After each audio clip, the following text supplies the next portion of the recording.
The Tree Frog. Ribbit, ribbit, ribbit.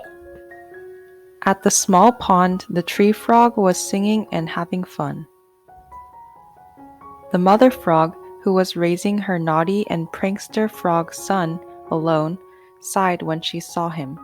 The son frog was always joking around and always making trouble. The son was not only spoiled, but he did not listen to the mother frog. He always did the opposite of what the mother frog said. When his mother told him to come here, he jumped there, and when his mother asked to go that way, he jumped this way, and he always acted backwards. One day, a mother frog told her son to get some live bugs for dinner, but the son frog didn't want to work hard catching them. Instead, he picked up some dead insects and brought them to his mother. The mother frog sighed and said, "When are you going to do what I tell you?"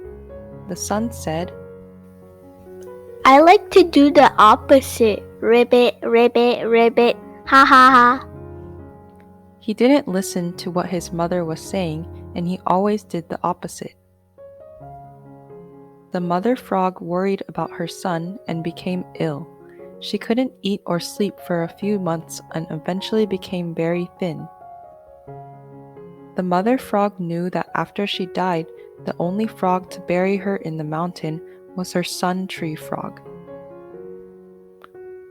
Her only wish was to be buried peacefully on the mountain, so she wasn't washed away by the water from the creek. She knew the son would do the opposite of what she asked.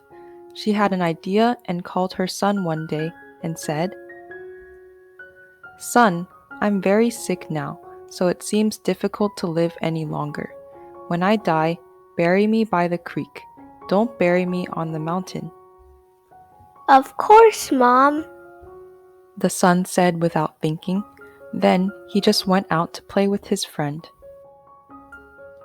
When the son tree frog returned home later that evening, he found his mother dead. The son began to regret not listening to his mother while she was alive. He realized how much his mother loved him. Thinking about how badly he had been to his mother, he realized his mistake. I must keep her last wish to make up with her, he thought. Then he buried his mother by the creek. Of course, he knew that if he buried his mother by the creek, she would immediately float away, but he did it because he wanted to grant his mother's last wish. Not long after the sun tree frog buried his mother, it began to rain. The sun tree frog cried in front of his mother's grave because he was afraid that the creek would blow and wash away his mother's grave. Ribbit, ribbit, ribbit.